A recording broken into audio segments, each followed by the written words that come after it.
请君入瓮的典故从何而来？这个故事给我们了什么启示呢？请君入瓮这个历史典故出自《新唐书·周兴传》，是由2个武则天时期的酷吏来俊臣和周兴引发的故事。武则天在唐高宗死后，自己做了皇帝，为了一些政治目的，他当时任用了很多酷吏，最著名的有4个人：来俊臣、左元理、周兴和侯思直。这4大酷吏发明和采用的刑罚，令人闻之色变，听之胆怯，即使是钢铁铸就的汉子，都会被屈打成招的。周兴干的最大的事，就是逼死了大将黑齿长枝。黑齿长枝可是一个在与突厥战争当中军功赫赫的大将军，也是刀尖上舔血过日子的汉子，但是他在下狱之后，竟被吓得肝肠寸断，上吊自杀了。由此可见，这周兴之手段是何其的残忍。但是后来谁都没有想到，周兴和来俊臣这2大酷吏竟然也有对手戏的时候，这也许就是历史的有趣之处吧。这2大酷吏开始了互咬模式，斗智斗勇。具体的情况是这样的：周兴被人告发谋反，武则天命来俊臣来审理。这来俊臣十分了解周兴，知道对方铁嘴钢牙，而且又对牢狱之事非常了解，一时他也想不到万全之责。但这坏人就是坏人，坏事确实多。没多久他便想到了一个他自己都觉得佩服自己的计子。白俊臣深知，作为酷吏行业的老前辈和领军人物，周兴并不那么好对付。为了收拾这个特殊人物，他想到了一个特殊的办法，叫特事特办。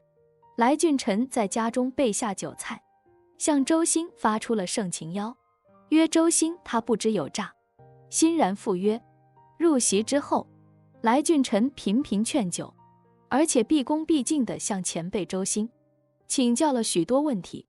酒过3巡，来俊臣悠悠地说：“最近审案，这人贩马多，不招供前辈有何良策呢？”周兴得意地笑着说：“当然有了，找个大瓮，让犯人进入其中，4周慢火煎烤，谁能受得了呢？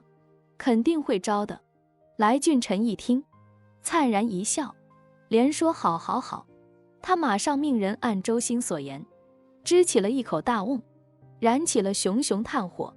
然后他对周兴说：“宫里有人密告你谋反呢，上便命我严查，现在就请老兄你自己钻进瓮里吧。”周兴一听，他大吃一惊，手里的酒杯掉在地上。直到这个时候，他才知道被来俊臣给算计了。周兴他搬起石头砸了自己的脚，但他自己太清楚这火瓮的威力了，只能扑通一声跪倒在地，招供认罪了。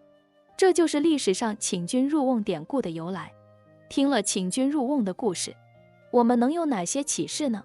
首先来说一下这个来俊臣，撇开他的恶行不说，单论审讯周兴事件，他还是颇动了一些心思的。来俊臣他正确地分析了自己及对方的处境，以及预想到事情的不同发展产生的不同后果，进而采取了最为正确的策略和手段，并且达到了自己的预期目的。来俊臣面对同样以狡诈歹毒著称的同行，演出了一场精彩的请君入瓮，并周兴赎罪。来俊臣他圆满地完成了任务，并为后世留下了以其人之道还治其人之身的经典案例。而周兴的错误就在于，一来是上了来俊臣视若捧杀之，到他得意忘形了；二是呢误判了形势，没有搞明白自己与来俊臣之间的关系。俗话说，一个槽上不能拴着2头叫驴。同事同行之间，既是对手，也是对头，岂不知来俊臣屈身求教之时，心里想的却是如何灭掉你。周兴在这件事上虽然输了，但也是咎由自取，自食其果。所谓的多行不义必自毙。而来俊臣虽然赢得漂亮，但是也别高兴太早。周兴的今天也许就是你来俊臣的明天。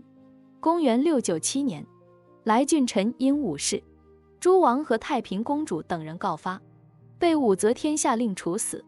所以这些历史故事给我们一个启示：多反省一下自己，多做善事，不行不义，以免哪一天被请进我们自己打造的火瓮里。欢迎关注我的频道，这样就不会错过更多精彩内容。